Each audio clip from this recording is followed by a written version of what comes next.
अस्सलाम वालेकुम, आप देख रहे हैं न्यूज़ पॉइंट में हूँ अली सरवर। आज हम बात कर रहे हैं एनजीओज़ के किरदार के हवाले से। ख़ास तौर पर आजकल एक ख़बर बहुत ज़्यादा ज़ेर गर्दिश है सोशल मीडिया पर, और इस पर आज हम गुफ्तगू करेंगे। क्योंकि एक तरफ तो ये कहा जाता है जी, क्योंकि हुकूमत जब हम देखते हैं कि आवाम की फलाह बहबूद के काम उस जितने किए जाने चाहिए उतने नहीं कर रही, तो उसके बाद फिर एनजीओज़ का किरदार हम वहाँ देखते हैं।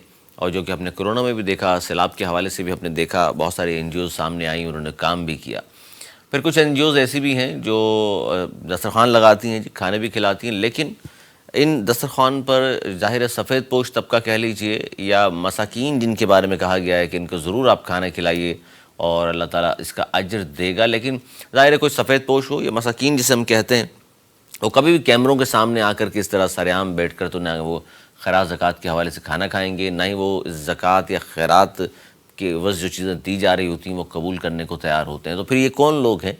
और ये जो खबर है कि जी शुतुरमुर्ग खिलाया जा रहा है शहरी में, और बहुत ज़्यादा इस पर क्रिटिसाइज़ कर रहे हैं लोग। कुछ लोग इसका दिफा भी करते हैं कि जी सेठ ने अगर पैसे दिए और कहा है शुतुरमुर्ग खिलाओ, तो जी ज़ाहिर है जो एनजीओ चला रहे हैं उनका क्या कसूर है इसमें। इसी बारे में बात कर रहे हैं कि क्या किरदार होना चाहिए एनजीओज़ का। एक तरफ तो आप फलों का बाइकआउट कर देते हैं, एक तरफ आप दीगर चीज़ों को बाइकआउट कर देते हैं, तो महंगाई के इस दौर में, पुरअशोब दौर में, क्या इस तरह की महंगी चीज़ें, वो 30-35 हज़ार वाली चीज़ लाख डेढ़ में लेकर आप लोगों को कहते हैं कि जी हम उनका पेट भरने की कोशिश कर रहे हैं, तो दीगर चीज़ें भी हैं। और फिर एक फतवा सामने आया जिसमें कहा गया कि जी ये तो हराम है, और ज़मीर अख्तर नकवी, अल्लामा ज़मीर अख्तर नकवी मरहूम का वो वीडियो है, बहुत ज़्यादा ज़ेर गर्दिश है। इसी पर हम बात कर रहे हैं। हमारे साथ मौजूद हैं, मारूफ सहाफ़ी हैं, तज़्ज़ियेकार हैं, शोएब रहमान।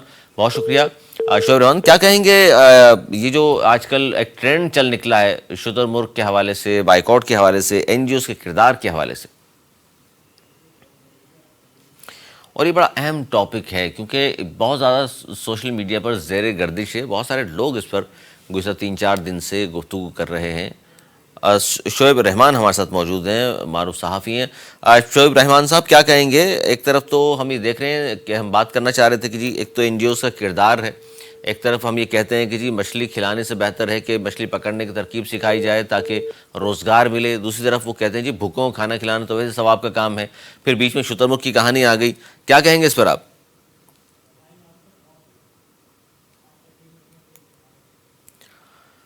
तो इसी पर हम बात करेंगे और हमारे साथ मौजूद होंगे शोएब रहमान के क्या कहते हैं जी हराम हलाल के हवाले से, क्योंकि अल्लामा ज़मीर अख्तर नकवी मरहूम का ये फतवा मौजूद है। अब मोहतरम, आवाज़ आ रही है आपको? जी जी आ रही है। अस्सलाम वालेकुम अली भाई, जी आवाज आ रही मुझे है मेरी आवाज़ नहीं आपको? पहुंच रही। अगर पुलिस साहब आपको आवाज़ आ रही है तो मुझे नहीं मालूम, मुझ तक आवाज़ नहीं पहुंच पा रही शोएब रहमान साहब की। बहरहाल जी इसको देखिए टेक्निकल क्या मसला है ये। और चूँकि बेरोज़गारी बढ़ गई मेरी है, आवाज आ एक रही है तरफ हम आपको? बात करते हैं जी पाकिस्तान में बेरोज़गारों की तादाद मुसलसल बढ़ रही है, दूसरी तरफ हम कहते हैं जी एक तरफ तो बेरोज़गारी है, दूसरी तरफ महंगाई बहुत ज़्यादा है। तो ऐसे में हुकूमती इक़दामात के लोग मुंतज़िर रहते हैं, फिर एनजीओज़ अगर सामने आए और किसी हद तक उससे लोगों का कुछ भला हो जाए तो फिर बहुत सारे लोगों का एतराज़ क्यों है। शोएब रहमान साहब, आवाज़ आ रही है मेरी आपको? Sert, sert bas diyorum. Dur Sert, bir dakika sert. dur. Sert bas. Bak burası çok şey.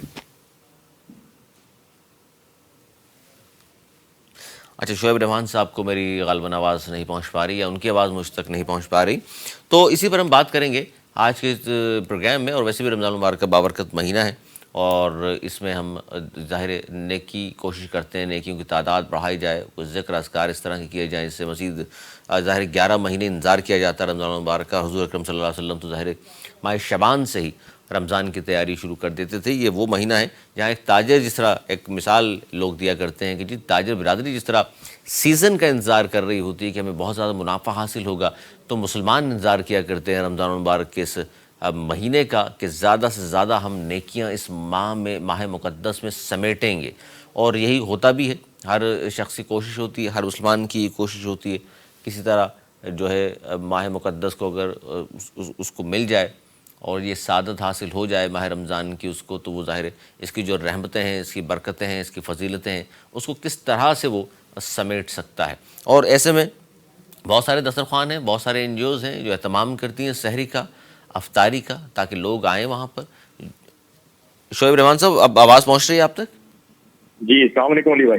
अस्सलाम वालेकुम। मेरी आवाज आ रही है आपको? जी जी, अब आ रही है आपकी। हम बात कर रहे थे एनजीओ के किरदार के हवाले से। एक तरफ तो देखिए गवर्नमेंट के ये काम होते हैं, बेरोजगारी को ख़त्म करना, महंगाई को नीचे लेकर के आना, और इसी पर ज़ाहिर है फोकस किया होता है हर हुकूमतों ने। लेकिन हमारे यहाँ चूँकि मईशत का जो हाल है वो किसी से ढका छुपा नहीं है। ऐसे में अगर एनजीओज़ आगे आती हैं और लोगों की फलाह के लिए, बहबूद के लिए, भूखों को खाना खिलाती हैं, तो बहुत सारे लोग कहते हैं जी एतराज़ क्यों होता है फिर। और बीच में ज़ाहिर है फिर शुतुरमुर्ग की कहानी पर भी बात करेंगे हम। तो पहले तो थोड़ा सा मैंने कहा एनजीओज़ के हवाले से हम बात कर लें। हुकूमती नाकामी कह लीजिए, या उस हद तक बात नहीं कर सकती गवर्नमेंट, इस हद तक फ़ायदे नहीं पहुँचा सकती, फिर एनजीओज़ आती हैं सामने। इसको किस तरह देखते हैं आप? नहीं, ये बिल्कुल ठीक बात है कि देखें एनजीओ आती हैं बिल्कुल और गवर्नमेंट को सपोर्ट करती हैं, मगर हम अगर अपने मुल्क की बात करें तो यहाँ पर जो एनजीओ काम कर रही हैं उन पे चेक एंड बैलेंस नहीं है। उन पे चेक एंड बैलेंस इस तरह के नहीं है कि एनजीओ क्या काम कर रही है वो देखे तो सही ना। अच्छा, इस पे अगर मैं इस बात को यहाँ पर स्विच करता हूँ शुतुरमुर्ग के हवाले से, लेकिन यहाँ पर काम हो रहा है ना, मतलब एक फलाई काम हो रहा है। हमें जफर अब्बास के काम से कोई एतराज नहीं है। वो डायलिसिस सेंटर चला रहे हैं, वो स्कूल चला रहे हैं, वो बेतहाशा काम कर रहे हैं, बहुत अच्छे काम कर रहे हैं। मेरा उस पर जो पर्टिकुलर इशू था, उस पर जो शुतुरमुर्ग का एक हुआ, वो हैशटैग मैंने ही दिया था। इस पे हमें था कि जनाब ये आप 30,000 का इशू शुतुरमुर्ग 1.5 लाख में खरीद कर आप खिला रहे हो, तो क्या ऐसी पड़ी? मैंने जिंदगी में आज तक शुतुरमुर्ग नहीं खाया। अगर आपने खाया हो तो आप बता दें। और फिर शुतुरमुर्ग क्या ऐसी चीज होगी कि नहीं, खाया भी नहीं है, ख्वाहिश भी नहीं है। ये ख्वाहिश भी नहीं है ना। मैं अभी एक निजी चैनल पे बैठा हुआ था, वहां पर स्टाफ था, एंकर थे, वो प्रोग्राम किया, तो मैंने वहां 20 लोगों से पूछा और सब साहिब हैसियत थे। मकसद किसी एक ने भी हमें टेस्ट का ही नहीं पता कि जनाब वो शुतुरमुर्ग होता कैसा है टेस्ट से। अच्छा, अब वो पर्टिकुलर मकसद मेरी वीडियो के बाद, मेरे ट्वीट के बाद जफर अब्बास साहब का ट्वीट आता है कि यार तुमको क्या तकलीफ है, अगर कोई 30,000 का शुतुरमुर्ग 1.5 लाख का खिला रहा है, अब वो 1.5 लाख पे फोकस किया गया, तो वो मैसेज कहाँ गया? मतलब किसी को क्या पता है कि एक शुतुरमुर्ग कटा है, 600 शुतुरमुर्ग कटे हैं। कटते हुए देखा है तो नहीं है वैसे किसी ने? किसी ने भी नहीं देखा ना। आज किसी आप किसको फैसिलिटेट कर रहे हो? ये आपने जो 1.5 लाख का मैसेज दे दिया कि आपने एफडीआर में दे दिया कि अगर 1000 शुतुरमुर्ग की बिलिंग हो गई है तो 1.5 लाख रुपए के हिसाब से उसको मैंने सेठ को बिल दे दिया है। और इसके पीछे तो आप कुछ भी सोच सकते हैं। अच्छा, उस पर देखिए जफर अब्बास का भी आपने स्टेटमेंट सुना होगा। वो तो कह रहे हैं कि जी ये तो देखिए माफिया है मेरे खिलाफ, जैसी बात कर रहे हैं। देखें अली सरवर भाई, ये तो नाम नहीं है ना, मुझको मकसद उस पर डाल दिया गया कि है ना शेख रहमान साहब जो है ना अमेरिका में बैठे हुए हैं, यूट्यूबर हैं और ये डॉलर छाप रहे हैं, इनका कराची से कोई वास्ता नहीं। अरे यार, मैं पला बड़ा हूँ, मुझे 48-50 साल यहाँ पर हो गए कराची में रहते हुए, एक एक शख्स जानता है। मकसद यहाँ पर एक उन्होंने वो इल्जाम लगा दिया कि मैं जो घड़ी पहना हूँ वो सोने की घड़ी तो खुद पहनता है। मैं अभी आपसे भी शायद लगाई होगी, तो अब यार वो सोने की घड़ी नहीं है भैया, वो एडिटेड घड़ी है। वो एक क्या नाम है, तोशा खाना की घड़ी थी, वो दिखाने के लिए पहनी हुई है। मकसद अब आप इस किस्म का देखें, झूठ बात है ना। अब मैं आपके सामने बैठा हुआ, मेरी जो घड़ी की तस्वीर है वो घड़ी एडिटेड है, वो एक सिंबल था जनाब तोशा खाना केस की घड़ी है। चलें देखिए, ये तो शोएब देखिए, आप पर या जफर अब्बास पर जाहिर है हम तो जातियात पे तो बात कर ही नहीं रहे ना। जफर अब्बास की तरह आपने खुद कहा, और मैं भी ये कहता हूँ कि बहुत सारे अच्छे काम है जिसको हमने भी हाईलाइट किया है, हमेशा पसंद किया है। जो कोरोना में जो काम किया उन्होंने, सैलाब ज़दगान के हवाले से जो काम किया, डायलिसिस वालों के हवाले से जो काम किया, शुतुरमुर्ग जो ज़ेर बहस है, इस तनकीद को उनको भी बर्दाश्त करना चाहिए कि ये वाकई एक ऐसी चीज़ है कि जिस पर बात लोगों ने अगर की है तो वो दुरुस्त कह रहे हैं कि जी 30-40 हज़ार वाली चीज़ आप 1.5 लाख पे खिला रहे हो। फिर इस सेठ का नाम लेकर ये कहना कि जी सेठ के बच्चे खाते हैं या सेठ को बड़ा पसंद है। सेठ के बच्चे और सेठ को तो अब बहुत सारे खाने और भी पसंद है, बहुत सारी चीजें पसंद है, बहुत सारे मशरूबात पसंद है। तो पता नहीं कहाँ जाता है, घूमने किधर जाता है, शादियां किधर करता है। सेठ तो बहुत सारे मशरूबात भी पीता होगा, बात ये नहीं है कि वो सेठ साहब क्या कुछ कर रहे हैं। लेकिन असल बात यह है कि फिर देखिए इसमें फिर फतवा भी आ गया। वो पुरानी वीडियो वायरल हो गई अल्लामा ज़मीर अख्तर नकवी साहब मरहूम की कि जी हराम है, चलें जी सुन्नी कहते हैं हलाल है, वो भी बात अलग है। लेकिन आपने मुझसे भी जो पूछा और मैं आपसे भी ये बात हम करना चाह रहे थे कि देखिए अगर तो कोई बहुत अच्छा इसका जायका होता, कोई असरात होते, तो यकीनन हमारे बुजुर्गान भी बताते हमें, हम किताबों में पढ़ते हैं कि ज़रूर खाइएगा आप ज़िंदगी में कम अज़ कम एक बार तो शुतुरमुर्ग। तो ऐसी कोई बात है नहीं, जिसकी वजह से बहुत कम लोग ऐसे होते हैं। अली भाई, आपकी बात में एक चीज मैं ऐड करता हूं कि हो सकता है मेरी नाश्ता शकल में वो बात नहीं आ रही हो, इसके कोई दूरस्थ नतीजे हो कि मतलब अगर आज हम कौम को शुतुरमुर्ग खिलाते हैं तो 50 साल बाद, 20 साल बाद इसमें जो है ना हमारे यहाँ एडिशन पैदा होगा, हमारे यहाँ आइंस्टाइन पैदा होगा, हो सकता है। तो आप बताओ तो सही ना यार, शुतुरमुर्ग के कोई फवाइद क्या है? जिस तरह आपने भी कहा कि हमारे बुजुर्गों ने भी नहीं सुना, हमने भी नहीं सुना। अरे मेरी जिंदगी में 55 साल की एज हो गई, मैंने तो आज तक मैंने दुनिया भर में कराची का खाना खाया, शुतुरमुर्ग का नाम मुझे कभी तलब हुई ना मैं कुछ गया। अच्छा ये जो बात करना, देखिए ये जो पैसे पे आप बैठे हो ना, ये अवामी पैसा है ना, ये आप अच्छे काम कर रहे हो, हम आपको सराह रहे हैं। तो आप पे अगर किसी बात पे तनकीद हुई है, इसको आप शिया सुन्नी मसला, इसको आप कुछ ना बनाएं, इसको आप समझ तो लें ना कि अगर एक तबका इस पे खिलाफ है। क्यों मैंने वही प्रोग्राम में बैठ के बात कही, मैंने कहा स्टेट पैसे दे दे। और ये अपना अदीब रिजवी साहब इतना बड़ा काम कर रहे हैं, उन पे क्यों तनकीद नहीं कभी जिंदगी? या डॉक्टर वारी पे तनकीद क्यों नहीं? अब्दुल सत्तार ईदी पे तनकीद क्यों नहीं? हाँ, अदीब रिजवी के पास जो फंडिंग आ रही है, वो उसमें से कोई स्टेट उनको फरमाइश कर दे कि यार ये 2 करोड़ रुपए के आप हेयर ट्रांसप्लांट कर दें, तो अजीत रिजवी साहब कहेंगे कि भैया मैं ये काम नहीं कर रहा, वो लग्जरी में चले जाएगा ना। बिल्कुल, वो तो कोई ऐसा काम नहीं कर रहा ना कि यार वो गंजे के सर पे बाल आ जाएंगे, वो टीवी पे वो बाल बनाएगा और खुशी होगी, अल्लाह ताला मुझे इसका सवाब देगा। यार वो तो अब आप भी तो कह रहे हैं ना कि यार अगर वो कोई शुतुरमुर्ग सेठ खिला रहा है तो एक गरीब आदमी को खुशी हो रही है। अरे भाई कौन सी खुशी हो रही है? किस गरीब ने कह दिया कि मुझे शुतुरमुर्ग खिला दे? भाई तुम 150 रुपए दर्जन वाले केले का बाइकआउट करा रहे हो और सेठ को 1.5 लाख का शुतुरमुर्ग पे नहीं समझा रहे कि यार तू ये 1.5 लाख के शुतुरमुर्ग छोड़, तूने 10 करोड़ 20 करोड़ दे दिए, मैं इसका और कहीं दूसरे मकसद में लगाया। ये एक पर्टिकुलर इशू था। देखिए ये बात एक और भी है। देखिए चले जी, शुतुरमुर्ग को इतना ही कोई फायदेमंद चीज़ है, ठीक है, लोगों की हसरत है शुतुरमुर्ग खाना, तो यार आप कितनी जगह खिला रहे हैं शुतुरमुर्ग? बाकी पूरा पाकिस्तान भी तो ना, गरीबों की तादाद तो यहाँ करोड़ों में है, तो फिर वो बेचारे जिनको कभी सोचा भी नहीं था, उनको भी अब हसरत होगी कि यार हम भी एक मरतबा शुतुरमुर्ग खा ही लें, पैसे तो है नहीं, अब 1.5 लाख का कहाँ से खरीदेंगे हम? जी बिल्कुल। अब दूसरा ये है कि वो क्या, वो अभी हमने पहले भी बात की कि यार आया कि वो 600 शुतुरमुर्ग। अच्छा एक वो खबर और दूं, अभी जो है कल जेडीसी के अंदर 400 हिरन उतरे, कंफर्म खबर है, अली सरवर भाई कहीं से भी कंफर्म कर लीजिए। अच्छा यार ये आप मतलब क्या काम, 400 हिरन, अगर ये मेरी खबर कोई झूठी निकले तो आप बिल्कुल बरमला अपने प्रोग्राम में कहते, मतलब ये आप क्या काम कर रहे हो? मेरी जिंदगी गुजर गई यार, कितने लोगों ने हिरन की कढ़ाइयां, अच्छा वहां पर है क्या क्या चीज, शुतुरमुर्ग का गोश्त, मछली की मंदी और खरगोश का पता नहीं तिनका वो क्या क्या चीज है, वो ऐसे आइटम के जो के हम लोगों ने भी, अल्लाह ताला ने कोई इतनी तो शायद हैसियत दी होगी कि कुछ जाके शरीर, हमारी भी कभी ख्वाहिश नहीं है कि वो क्या नाम है जाके खा सके। आप ऐसे ऐसे वहां पर काम कर रहे हो जो हमारी अकल ने इस पे तनकीद की है। बाकी ना तो मेरा उनकी जात पे तनकीद है, ना तो मेरा जफर अब्बास से कोई जाती इख्तलाफ है, वो बहुत अच्छे काम कर रहे हैं। ये आया कि डायलिसिस का मसला हल हो गया है, आया कि स्कूलिंग का मसला हल हो गया है, अगर इन चीजों के मसले हल हो गए बहुत ज्यादा आपके पास। अच्छा देखिए शोएब, जाहिर है एक आपका अपना पॉइंट ऑफ व्यू भी है, बहुत सारे लोग एग्री करते हैं आपके पॉइंट ऑफ व्यू से भी, लेकिन मेरा तो जाहिर है मैं 2-3 प्रोग्राम्स में मजीद ये भी कहा है, जो कि आपके सामने भी ये बात रख रहा हूँ कि देखिए मैं तो ये चाहता हूँ, हमारे मुल्क में बेरोज़गारों की तादाद बहुत ज़्यादा है, तो बेरोज़गारी ख़त्म करने के लिए कुछ इस तरह के इक़दाम किए जाएँ, कोई फैक्ट्रीज़ बन रही हों, कोई यूनिट्स लग रहे हों जिसमें लोगों को रोज़गार मिल रहा हो, ना कि आप ये मज़ीद ऐसे बेरोज़गारों की तादाद में, मुस्टंडों की तादाद में इजाफा करें कि सुबह वो उठें, किसी दस्तरखान पे जाके नाश्ता कर लिया, कहीं अच्छा खाना खा, मुरगन ग़िज़ाएँ खा के वो पलते रहें। फिर मैं सबके बारे में बात नहीं कर रहा, पूरे पाकिस्तान से कराची लोग आते हैं, उसमें बड़ी तादाद ऐसे लोगों की है जो यहाँ आकर वो क्यों कोई काम करेंगे भाई, वो क्रिमिनल्स ही बनेंगे ना, मुरगन ग़िज़ाएँ खाएंगे, ऐसे दस्तरखानों पर जाके मुझे और आपको और हमारे बच्चों को और बहनों भाइयों को लूटेंगे और वहाँ जाके खाने खा लेंगे। तो आप तो मज़ीद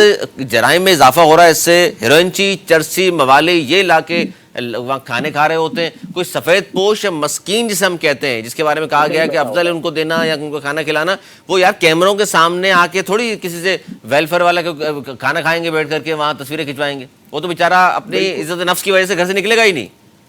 नहीं बिल्कुल सही बात है, ये जो अभी आपने नुक्ता उठाया कराची आइट का, इस पे भी एतराज है। देखिए कराची का बंदा भूखा मर जाएगा, सफेद पोश वो फुटपाथों पे आके नहीं बैठ रहा। कराची आइट आप यहाँ पर चेक तो करो कि जितने वहां पर खाने खिलाए जा रहे हैं वो कहाँ से आए हुए हैं, रमजान के महीनों में ज़काते जमा कर रहे हैं और लेके जा रहे हैं। एक हमारे यहाँ ट्रेंड हो गया है, ये मैं आपको भी बताऊं, ये मेरी आंखों देखी बात है, पैकेजेस बनते हैं 3500 रुपए के शॉपर, और वो एक आम आदमी ज़कात बांटने के लिए पूरे शहर में बांटते हैं। आप यकीन करो मेरा ऑफिस यहाँ पर अपना वाटर पंप पर है, ग्रोसरी मार्केट के अंदर है, वही पैकेट 3500 वाले 1200, 1500 रुपए में फिर मार्केट में आके बिकते हैं। यार आप ज़कात आप डाल रहे हो, आप ये पूरे कराची में हो रहा है, और जो लोग कराची आते हैं वो सामान लेके नहीं जाते, वो पैसे लेके जाते हैं। बिल्कुल ऐसा ही है वो जितने भी ये तो ये हमने तो कभी नहीं देखा कि वो ट्रेनों में जाकर के बोरियां पकड़ के लेके जा रहे हो राशन की। तो अब हमारे यहाँ ये हो गया कि यार हम ज़कात खैरात, गोश्त आपको पता है बकरा ईद पे हम लोग इतना बांटते हैं, जो गरीब आदमी को देते हैं उसके घर में फ्रिज नहीं होता, उसके घर में 1-2 किलो से ज्यादा रखने की गुंजाइश नहीं होती। आप फैदाबाद पे चले जाएं, आप दूसरे इलाकों में चले जाएं, वही गोश्त 200-300 रुपए किलो दुकानों पे कसाईयों को बिकता है, वो फिर बिकता है मार्केट।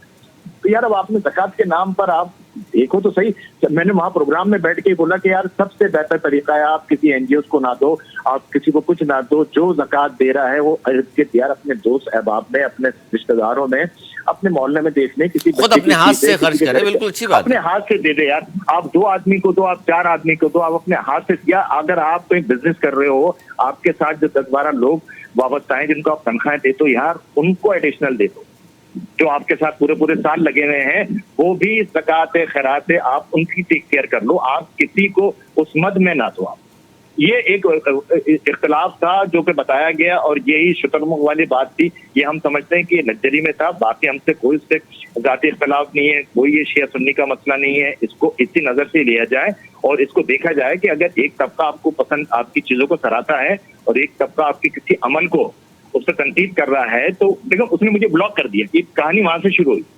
अब आप बर्दाश्त ही नहीं कर सकते, मुझे ब्लॉक कर दिया, एक वीडियो दे दी तो वो ट्रेंड बन गया। इस ट्रेंड में जफर का खुद का हाथ है। उसके बाद उसने कुछ सैकड़ों बंदों को ब्लॉक कर दिया। यार आप सुनो तो सही, वो पॉजिटिव बात कर रहे हैं लोग, कोई नेगेटिव बात तो नहीं कर रहे, आपके अमल के खिलाफ थोड़ी है। हजरत अली का एक वाकया मैंने प्रोग्राम में भी कोट किया। हजरत अली बैठे हुए थे, बीबी फातिमा जो है उनके लिए खाने के बाद मीठा लेकर आ गई। तो हजरत अली ने पूछा कि हमारे यहाँ तो जो मेरी तनख्वाह है उसमें इतने पैसे तो नहीं बचते मीठा बन जाए। तो बीबी फातिमा कहती हैं कि मैंने रोज जोड़ के जमा किया और ये ताकि मीठा बन सके। तो हजरत अली ने बैतुल माल में जाके अपनी तनख्वाह उतनी कम करा ली कि मुझे फालतू मिल जाए। तो यार मौला तो आपको ये तरबियत दे रहे हैं। दुरुस्त है, बात दुरुस्त है। अच्छा ये भी मैं चाहता हूँ, चलें ये तो एक वो बात हो गई। अच्छा टोटल एनजीओ के किरदार पे जाते जाते अगर आपसे बात करूँ, जैसा मैंने कहा आपसे कि जी एनजीओ का चेक एंड बैलेंस आपने खुद कहा कि जी होना चाहिए। दूसरी बात ये भी है कि ये सारे काम वैसे तो हुकूमत के करने के, चले एनजीओ अगर सामने आती हैं तो इसमें भी जाहिर है वो बात जो मैंने रखी आपके सामने भी कि भाई रोज़गार की बात की जाए, रोज़गार की बात की जाए, लोगों को रोज़गार देने की बात की जाए। फिर मकामी लोगों का क्या कसूर है बेचारों का यार? वो डाकुओं से, चोरों से लुटेरे हुए लुटेंगे भी, उनको रोज़गार भी नहीं मिलेगा। वो बेचारे तालीम भी हाथ से, माँ बाप अपना पेट काट कर उनको तालीम भी दिलाते हैं, फिर वो बेचारे जूते चटकाते हुए इसी शहर में घूम रहे होते हैं। वो किस दस्तरखान पे जाके खाना भी इसलिए नहीं खा सकते कि क्योंकि सब जानने वाले, पूरा शहर एक दूसरे को जानता ही तकरीबन। और फिर सफेद पोस्ट लोग इज्जत नफ्स की वजह से बेचारे जाते भी नहीं स्कूल के सामने। भैया वो अली भाई मेरा जो है ना एनजीओ से इख्तलाफ है। देखो जिन दिनों में हमने आपने स्कूलिंग करी है ना, हमारे स्कूल भी अच्छे थे, कॉलेज भी अच्छे थे। आज की डेट में मैं वो एजुकेशन, मेरी कमर झुक गई बच्चों को प्राइवेटली पढ़ा के यूनिवर्सिटी में भेजते मेरे बाप के, मेरे 16 जमात पे शायद 5,000 रुपए भी खर्च नहीं होंगे, मगर मुझे अपना एक बच्चा तैयार करने में मैं क्या बताऊं। तो हमारी जो एनजीओ काम कर रही है ना, वो मैं बिल्कुल कह रहा हूं कि जो उनको बाहर से फंडिंग होती है ना, वो भी एक करप्शन का तरीका है। वहां भी वो लोग जो है ना, अब यहाँ पर एनजीओ खोल के अपने पैसे भेज देते, मगर यहाँ पर चेक एंड बैलेंस नहीं है। यहाँ पर एनजीओ जो है ना अपनी मर्जी से उसमें से 10% बांट रही है, 20% बांट रही है। और आप ये देखें कि हर साल किसी भी एनजीओ का ये बता दें कि किसी काम से बेहतरी आई हुई हो। आज हमारा कराची, अगर हम अपने शहर की बात करें, 30 साल पहले बहुत बेहतर था। 30 साल के बाद से इतनी एनजीओ आए, इतने फलाही इदारे खुले, मगर ये बतदरीज बर्बादी की तरफ गया है। इसमें कोई बेहतरी क्या था? इसका मतलब है ये लोग अपना काम सही नहीं कर रहे ना। अच्छा इस पर चलिए, इस पर मैं राय ले लेता हूँ ना। शुजात बनी साहब भी मौजूद हैं, सोशल एक्टिविस्ट, उन्होंने भी ज्वाइन किया। बहुत शुक्रिया शुजात बनी साहब। क्या कहेंगे एनजीओ के हवाले से? क्या अभी बात यही हो रही है? हमारे साथ शोएब रहमान भी मौजूद है। वो कह रहे हैं जी एनजीओ के होने के बावजूद भी कोई बेहतरी तो नहीं आ रही माशरे में। बिस्मिल्लाह रहमान रहीम, जज़ाकल्लाह खैर कि आपने जो है वो प्रोग्राम में मदु किया। आप तमाम मुसलमानों को जो है रमज़ान मुबारक। अच्छा देखिए, जैसे इन्होंने फरमाया कि एनजीओज, मुझे ये बताएं कि कौन सा इदारा जो पाकिस्तान के अंदर सही काम कर रहा है सिवाय एक इदारे के। आप ये देखें, इतिहास उठाएं और बताएं कि इस वक्त अगर यहाँ पर लोगों को फ्री तालीम दी जा रही है तो वो फलाही इदारे दे रहे हैं। अगर किसी की शादी ब्याह का मसला है तो वो जो है फलाही इदारे कर रहे हैं। किसी की जो है मैयत है, किसी का सर्द खाना चाहिए तो वो फलाही इदारे कर रहे हैं। किसी के घर में अगर आटा नहीं है तो वो फलाही इदारे कर रहे हैं। तो भाई सारे काम तो जो है फलाही इदारे कर रहे हैं। तो गवर्नमेंट के पास जो अरबों रुपए टैक्स जा रहा है वो कौन दे रहा है भाई? यहाँ पर जो वैक्सीन लग रही है वो भी फलाही इदारे लगा रहे हैं, यहाँ पर जो अद्वियात दे रहे हैं वो भी फलाही इदारे दे रहे हैं, यहाँ पर जो हॉस्पिटल चल रहे हैं वो भी फलाही इदारे चला रहे हैं, यहाँ पर अगर डायलिसिस हो रहा है तो वो भी फलाही इदारे चला रहे हैं। इनको पहले ये बताओ, जो ये मोहतरम बोल रहे हैं, काम कौन सा कर रही है हमारी गवर्नमेंट? अरबों रुपए टैक्स लेने के बावजूद हम पर इल्जाम तो बड़ा अच्छा लगा दिया जाता है कि अरबों रुपए जो है वो फंड लिया जा रहा है, डोनेशंस ली जा रही हैं। भाई चेक एंड बैलेंस रखो ना, कौन मना कर रहा है चेक एंड बैलेंस ना रखो? इस वक्त कितने इदारे, कितने डिपार्टमेंट्स हैं, उनके बड़े बड़े 18-18, 22 ग्रेड के अफसरान हैं, उनको करोड़ों रुपए सैलरी दी जा रही है इसी मामले के लिए। भाई चेक एंड बैलेंस चेक करो कि अगर इदारों में या डोनेशंस आ रही हैं, फंडिंग आ रही है तो कहां जा रही है, कैसे आ रही है, क्यों आ रही है और कौन दे रहा है? भाई काम है ना डिपार्टमेंट्स का। अगर एक अल्लाह का बंदा, अगर एक मुखय्यर हजरात किसी की मदद करना चाह रहा है तो वो डायरेक्ट नहीं करना चाह रहा। यहाँ पर बहुत सारे फलाही इदारे हैं, well known personalities, well known इदारे जो अच्छा काम कर रहे हैं, लेकिन उन्हीं की आड़ में कुछ काली भीड़ें हैं जो सिर्फ और सिर्फ दिखावा करती हैं और फंड्स लपेटती हैं और दूसरे दिन दूसरे ममालिक भाग जाती हैं। इस वक्त पाकिस्तान में कितनी एनजीओज रजिस्टर्ड हुई, मुझे ये बताओ। इस वक्त पहले भी मैंने प्रीवियस एक निजी चैनल में बैठा हुआ था, मैंने उसमें डिस्कस करा था मैंने बकायदा कि भाई कोई चेक एंड बैलेंस नहीं है। हमारे फलाही इदारे इतने भर चुके हैं कि खुदा की कसम हर जगह वो मामला देखने को पड़ रहे हैं, वो मामला देखने को मिल रहा है जिसकी कोई इंतहा नहीं है। हम तो चिल्ला के थक गए भाई, चिल्ला के थक गए कि आप जो है हमें इन फलाही इदारों से दूर कर दे भाई, या गवर्नमेंट को ऐसा सेक्टर बना ले हमारे लिए। यहाँ पर बैतुल माल को एक्टिव क्यों नहीं किया जाता? मैं तो बोलता हूँ तमाम एनजीओ, तमाम फलाही इदारों को बंद कर दिया जाए, भले मैं क्यों ना हूं। एक दस्तरखान की बात पर अगर बहुत जो है लोगों को परेशानी होती है, आप मुझे बताओ इस वक्त दस्तरखान पर लोग कौन खाने बैठकर? वही लोग खा रहे हैं जो इस वक्त वहां पर जो है बोटियां नोच रहे हैं और वहां से बोटियां खाकर जो है शहर कराची के अंदर दनाते हुए लोगों को मारते फिर रहे हैं। मुझे बता दो कोई मुकामी बंदा जो है दस्तरखानों में मिला हुआ आपको? दुरुस्त कह रहे हैं, मैं ये कहता हूं बैतुल माल को इतना स्ट्रांग होना चाहिए, इतना एक्टिव होना चाहिए जिसकी कोई इंतहा नहीं है भाई। क्यों नहीं हो सकता है बैतुल माल एक्टिव? हो सकता है। इन तमाम एनजीओज को जो है एक तरफ कर दिया जाए भाई। हम ये बोलते हैं तमाम मुखय्यर हज़रात, तमाम बड़ी बड़ी multinational companies, international companies, international donors, भाई बैतुल माल को मजबूत करें, बैतुल माल को जो है वो डोनेशन फंडिंग करें, नहीं दे हमें फलाही इदारों को। भाई अगर फलाही इदारों को इतनी तबीयत परेशानी है, लोगों को प्रॉब्लम्स हो रही हैं, तो बैतुल माल को एक्टिव करो यार। बैतुल माल का करोड़ों रुपए किधर जा रहा है मुझे बताओ ना भाई, किधर जा रहा है? एनजीओज जो है बेतहाशा बन चुकी हैं, उनका चेक एंड बैलेंस हमने और आपके इदारों ने रखना होगा। और अगर कोई अल्लाह का बंदा, कोई मुखय्यर हजरात डोनेशन दे रहा है, अपनी ज़कात दे रहा है, तो वो चेक एंड बैलेंस लेता है भाई, लेता है वो। अगर किसी इदारे को, अगर मेरे इदारे को शफाफ ट्रस्ट को अगर 100 रुपए दे रहा है तो मुझे वो 200 रुपए या 150 रुपए नहीं दिखाया जाएगा, मुझे जो 100 रुपए दिए जा रहे हैं मैं वो दिखाऊंगा। हाँ, वो अलग बात है कि वही बात है कुछ डिपार्टमेंट्स के अंदर काली भेड़ें मौजूद होती हैं, वो ये कहती हैं कि जरा मेरा ब्लैक का व्हाइट करो, जैसे कि इस वक्त आ रहा है, नजर आ रहा होगा आपको। एक बहुत बड़े जो है फलाही इदारे हैं यहाँ पर जो लोगों को जो है बड़े बड़े दस्तरखानों में बिठाया हुआ, लेकिन कारोबार करवा कर नहीं देंगे। यार हम करवा कर देंगे कारोबार ना, हम करवा कर देंगे। अच्छा, इसमें शुजात, चूंकि शोएब भी साथ ही हैं, शुजात ये बताइए कि अब एक खबर चूंकि ये बहुत ज़्यादा वायरल है, इसलिए हमने इस पर भी थोड़ी सी बात की। हमने कहा जी ये शुतुरमुर्ग क्यों ट्रेंड बन गया, और अगर शुतुरमुर्ग खिला रहे हैं तो वो कह रहे हैं जी सेठ ने कहा है और सेठ ने पैसे दिए हैं कि भाई खिलाओ, जो मेरे बच्चे खाते हैं वही खाएंगे, तो क्या तकलीफ है लोगों को? देखिए बात ये है मेरे भाई, मेरे मोहतरम है, आप लोग भी कॉल पर है वो भी मोहतरम है, मुझे ये बताओ कि सिर्फ एक इदारे की वजह से तमाम एनजीओ को क्यों रगड़ा जा रहा है भाई? और मैं ये बता दूं जो सेठ शुतुरमुर्ग खिला रहे हैं, जो सेठ शुतुरमुर्ग खिला रहे हैं, पहले उनसे ये पूछा जाए कि भाई क्या हो क्या रहा है ये, मुझे बताओ ना। मतलब वही बात आ जाती है भाई कि इस वक्त ज़कात भी एडवर्टाइजमेंट की मद में देना शुरू कर चुके हैं हमारे सेठ। वो किसी भी गरीब बंदे के पेट भरने के लिए नहीं दे रहे भाई। मुझे ये बता दो कौन सा जो है सेठ का बेटा रात में या सुबह में या अफ्तारी के अंदर, इफ्तारी के अंदर शुतुरमुर्ग का जो है वो गोश्त खाता होगा यार? है कौन हिरन का गोश्त खाता होगा, मुझे बताओ। नहीं यार, ये सिर्फ और सिर्फ मामला वो हैं कि इस वक्त शहर कराची को सिर्फ और सिर्फ ये दिखाया जा रहा है कि शहर कराची के अंदर जो है सब जो है भिखारी बन चुके हैं। शहर कराची की एक स्टेबल जो हुआ करता था, शहर कराची जो लोगों को पेट पालता था, अब वो यहाँ पर ट्रेंड चेंज हो चुका है कि यहाँ पर जो है हिरने खिलाओ, शुतुरमुर्ग खिलाओ। ओ भाई सेठ से ये बोलो कि सेठ को रोजगार लगा कर दो भाई, हमें रोजगार चाहिए। यहाँ पे मेरे शहर कराची को भिखारी ना बनाया जाए, मेरे शहर कराची को जो है सब्सिडी दी जाए, मेरे शहर कराची के अंदर 20 रुपए किलो आटा दिया जाए, वो खरीदेगी भाई आवाम। तो ये तो जो बात कर रहे हैं ना आप शुजात, बात तो खैर दुरुस्त है, कड़वी है, दुरुस्त है, लेकिन शोएब ये बात तो दुरुस्त है, सेठ को ही कहा जाए कि जनाब आप शुतुरमुर्ग की फरमाइश ना करें, आपके बच्चे खाते होंगे, ये बेरोजगारी बढ़ रही है, खुदा के लिए जो पैसा दे रहे हैं हमें ये कहें कि यार इस मेरे पैसे से कोई रोजगार का बंदोबस्त कर दें यार। देखिए मेरी बात सुनिए गौर से ना। बात ये है कि मैं इस वक्त जो है ना, आपका प्रोग्राम का भी बहुत टाइम जा रहा होगा, मैं सिर्फ और सिर्फ इसको कूदना बंद करूंगा ना।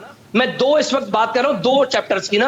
एक चैप्टर वो चैप्टर है जो सबसे अमीर से अमीर तक चैप्टर है, उसको नहीं फिक्र कि उसका इतना पैसा, उसको फिक्र ही नहीं है कि भाई कहां से आ रहा है कहां जा रहा है। और एक है दूसरा तबका जो गरीब से गरीब तबका है, जो मांग सकता है, हाथ फैला सकता है, जो रोडों में बैठकर, दस्तरखानों में बैठकर जो है अपना पेट भर सकता है, अपना पेट पाल सकता है, बच्चों का पेट पाल सकता है। लेकिन जो बीच में भाईजान, बीच में सफेद पोश तबका है, जो किसी के आगे हाथ नहीं फैला सकता, दस्तरखानों में नहीं बैठ सकता, एक आटे की बोरी नहीं लेकर जा सकता भाई।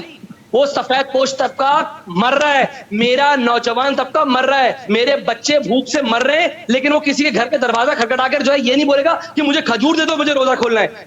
इस वक्त शहर कराची का जो वो सफेद पोश तबका है ना, वो जहर खा के अपने बच्चों को जहर खिला रहा है, अपने जहर खिलाकर अपने आप को भी मार रहा है, फिर दूसरे पर आते हैं। इस वक्त जो है फांसी पे फंदे पे लटकाया जा रहा है, वो सफेद पोश फैमिलीज पे क्यों नहीं जा पा रहे भाई? मैं जा रहा हूं भाई, मैं जा रहा हूं। मैं ये नहीं कह रहा कि मैंने 10,000 घर मैंने लोगों को राशन पहुंचा दिया, सफेद पोश लोगों को नहीं। मैं कह रहा हूं मैंने 15 लोगों के, सफेद पोश लोगों के घर में राशन पहुंचाया, मेरे लिए इनफ है, मेरे लिए इनफ है भाई, की कसम मेरे लिए इनफ है। मैं भी चाहूं कि मैं जो बड़े बड़े बोरे दिखाऊं, बड़े बड़े जो है पहाड़ दिखाऊं आटों के, और उसके बाद वो जो चूहे बिल्ली कुत्ते खा रहे हो और जिसका हक हकदार तक ना पहुंच रहा हो, ये मैं नहीं कर सकता भाई। इस वक्त सिर्फ और सिर्फ इस वक्त जो चल रहा है, ज़कात वहां दी जा रही है जहां पर आपका सेठ का नाम हो रहा है, जहां पे आपकी कंपनी का नाम हो रहा है, जहां पर आपके जो है बड़े बड़े रेस्टोरेंट्स का नाम हो रहा है, ये ज़कात वहां जा रही है भाई।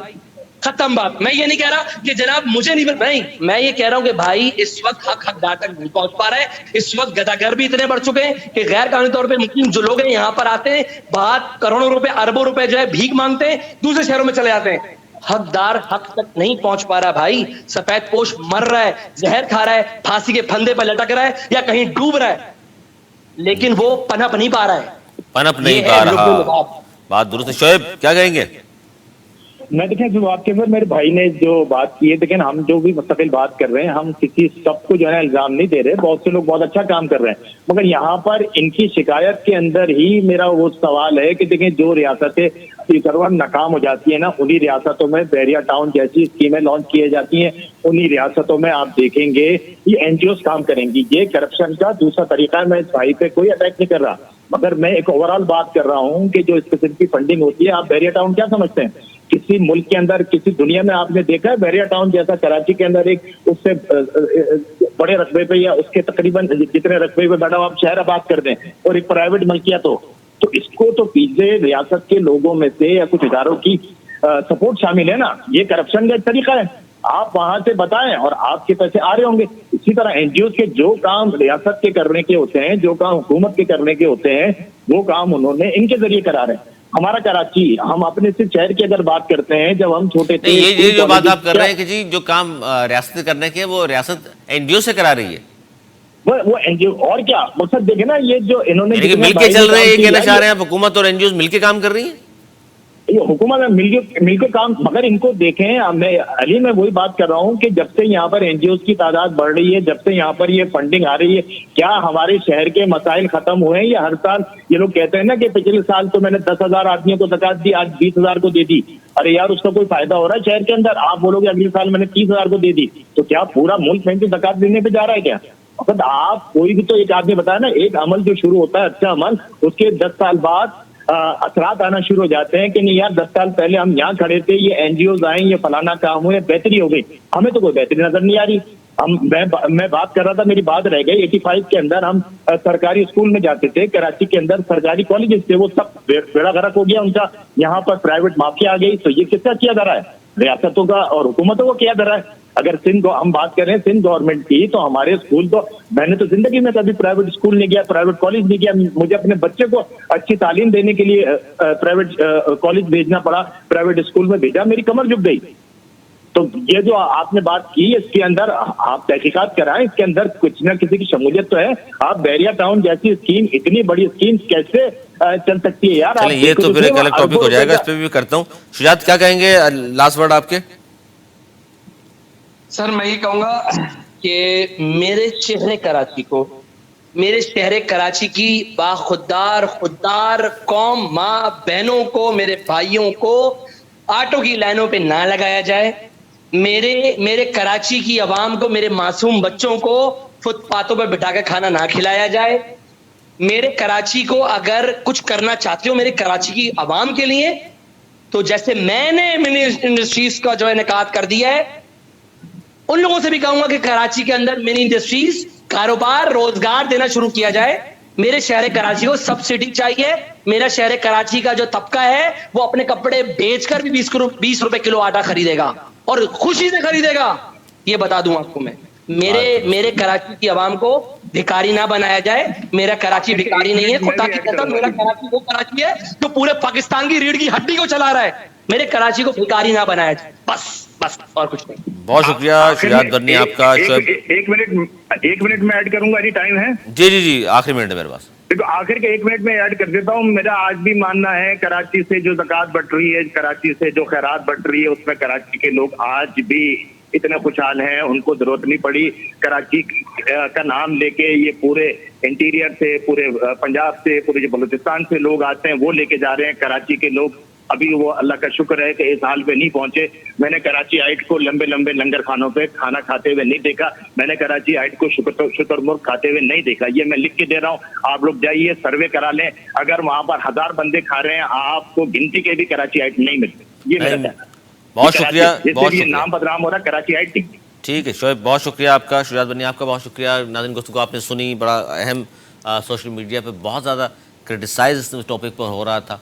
एनजीओज़ के हवाले से बड़ा काम ज़ाहिर एनजीओज़ ने किया यहाँ पर, लेकिन सवाल बहुत सारे उठते हैं जो आपने मेरे दोनों मौजूद मेहमानों की ज़बानी सुने भी, और किस हद तक आप उससे मुत्तफ़िक़ हैं, हमें आपके आगे रहेगा इंतज़ार। अगले प्रोग्राम तक के लिए मुझे मेरी टीम को दी इजाज़त। मौलाना के बाद।